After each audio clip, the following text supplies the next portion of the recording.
Hi, my name is Ethan Lee. I have been in education now for about 3 years. I started out as a substitute in LCISD and I moved on to become a paraprofessional within the district. Last year I actually finished the school year as a 7th and 8th grade science teacher. I feel like I'd be a good fit for this position because of my passion for literature. I actually hope to be a published author one day.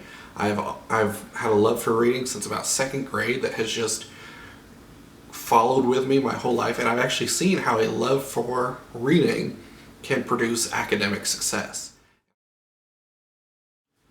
If you come into my classroom during reading instruction, you will either see us doing some independent reading where I'm trying to help students kind of nurture a love for reading. I really believe in the importance that students love to read. So I'm going to try and schedule some time every day for them to come in and read whatever they want, whether they be a comic book, Jane Eyre, whatever calls out to them the most. I really believe the quote, there's no such thing as a child who hates reading. There are only children who haven't found the right books. And I really believe a love for literature is kind of the foundation for academic success. So beyond that, you'll see us doing some academic reading where we're working through a more challenging text. We're highlighting words we don't know. We're rewriting paragraphs to make sure we understand that. We're circling things that don't make sense. We're cross-referencing different sources, that sort of thing.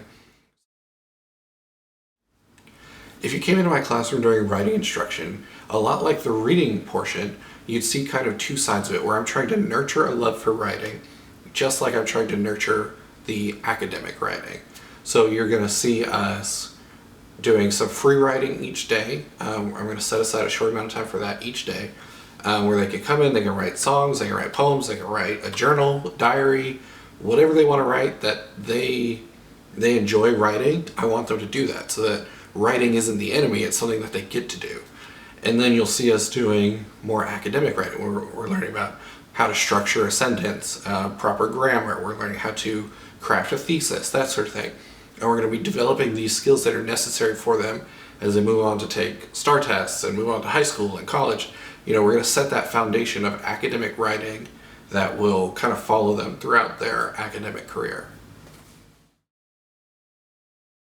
In my opinion, the most important aspect of collaborative team building is having a unified goal where we've all agreed that we're moving the same direction, we're using the same methods to get there, and we agree on what's important.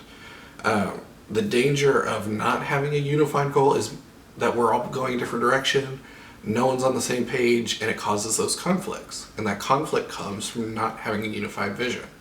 So when you have conflict, but you have a unified vision, you can always come back to the table and say, okay, where's the conflict coming from?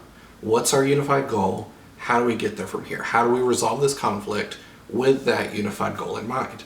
And a lot of times that boils down to, I wanted something that's good, but it's not necessarily moving toward that goal. Or you wanted something that's good, but it's not necessarily moving toward that goal. And that's when we're able to say, we agreed to achieve this goal together, we agreed on how we were going to achieve it, so we're going to set this aside, and that resolves a huge number of conflicts because we're all moving in the same direction again. Thank you so much for taking the time to review my video. I would love to sit down and meet with you in person. I really hope I have the opportunity to join the James Bowie Middle School team. And if you have any questions for me at all, please don't hesitate to get in touch.